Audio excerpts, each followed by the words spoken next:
class. So as you know, today we're talking about the flow of genetic information. The two laws we've already discussed are the principle of segregation and the principle of independent assortment. The principle of segregation states that chromosomes separate in gametes. And the principle of independent assortment states that different traits separate independently. So one interesting example I wanted to talk to you today was the case of cystic fibrosis. Cystic fibrosis is a disease in which the chloride channels in cell membranes are mutated. This disease occurs about 1 in every 2,500 newborns, and every 1 in 25 people is thought to be a carrier. So it's actually very common, and this disease has impacts on the children that are born with it. They have impacts breathing, they have problems breathing.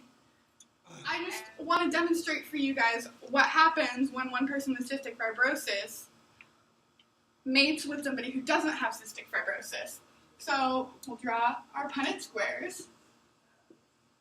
Okay, and we're going to use our big A as dominant trait, meaning does not have cystic fibrosis, and we'll use our little a as a recessive trait, meaning does have cystic fibrosis. So we're going to use purple and green for those.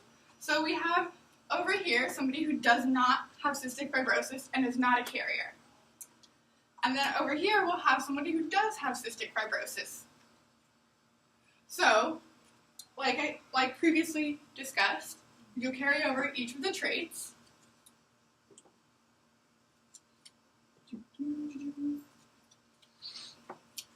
And then you'll carry the purple ones down as well.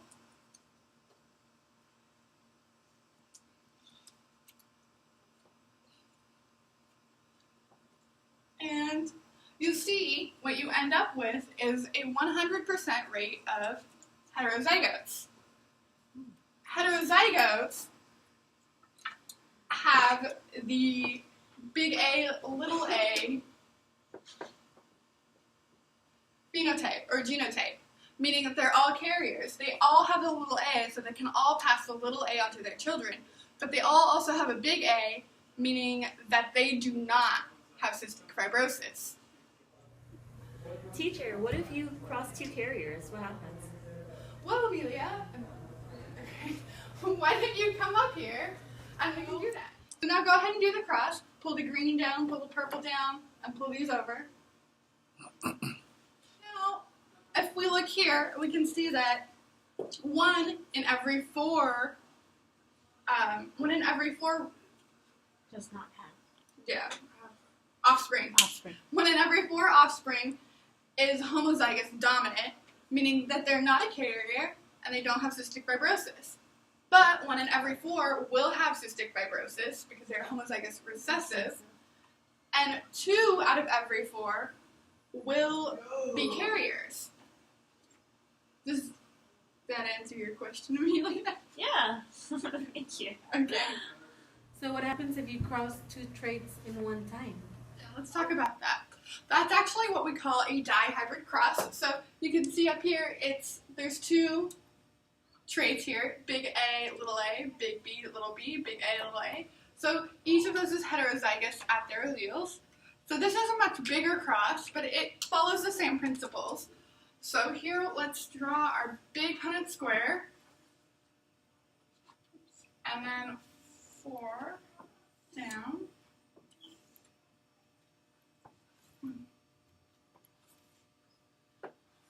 Okay, and this is still going to follow the principles we've discussed up here, right?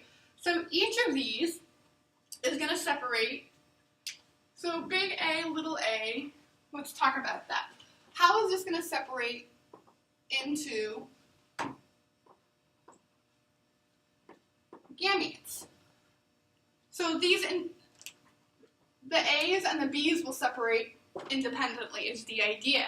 So that so you have 4 gametes,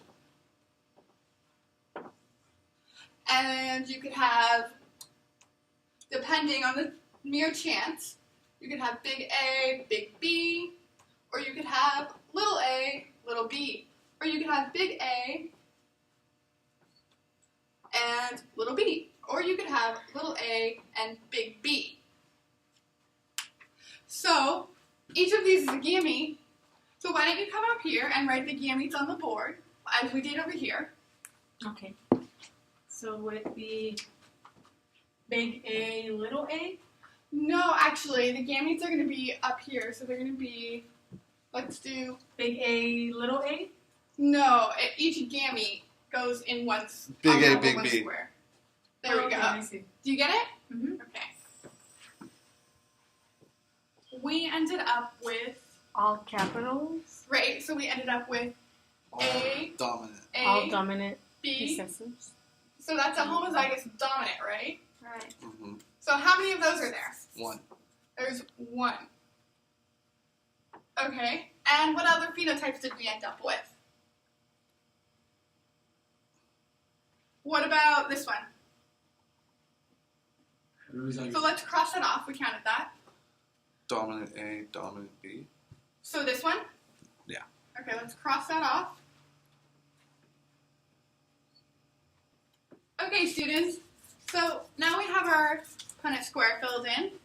Let's talk about what patterns we got. So does anybody notice anything in this board? Daniel. There's a lot of dominant genes. That's right. Most of this table is covered by dominant genes. So actually, let's count and figure out the proportion.